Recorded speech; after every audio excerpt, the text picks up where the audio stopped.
I think it's the centre of economics, and it's basically very, very difficult to get people excited about a currency because it's very, very tricky to understand, and it's also exceptionally difficult to try and predict where it's going to go.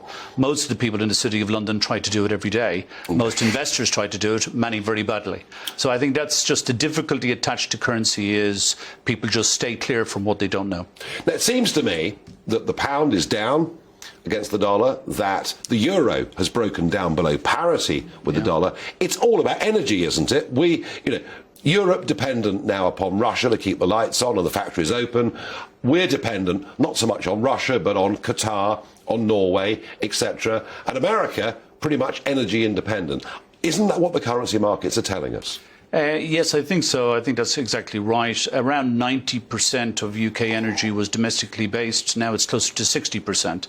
So the UK is really beholden to the price at the pump. Is you're importing it.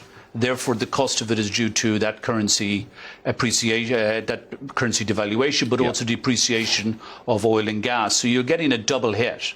And the US don't have that. The US has actually had a currency that's gone up 20% in the last 12 months, which actually helps their inflation rate roll over, which doesn't here. Well, let's come to that. So, you were right from 130 to here.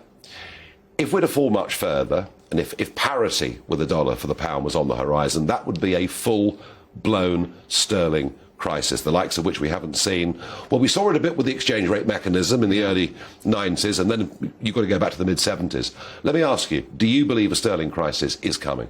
Yes, I think there's a very, very good chance, maybe 70-80% chance that we will see one.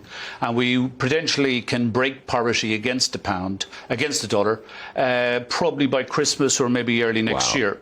And the issue is that basically there is so many crises faces the new government, starting from next week, that they will just let the currency go. It's an easy option to let it go. But if you let the currency go, and we buy dollars, we buy oil, we buy gas in dollars, that means energy prices go up even more.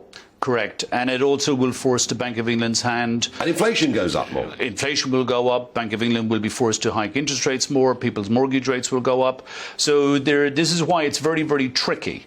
But the bottom line is, in UK government history, particularly in the 1970s, where they had a disastrous Labour government, where they actually ended up getting a bailout from the IMF in 1976, you could see a full-blown crisis. And we could easily see another 20% off the pound over the next 3 to 6, 9 months.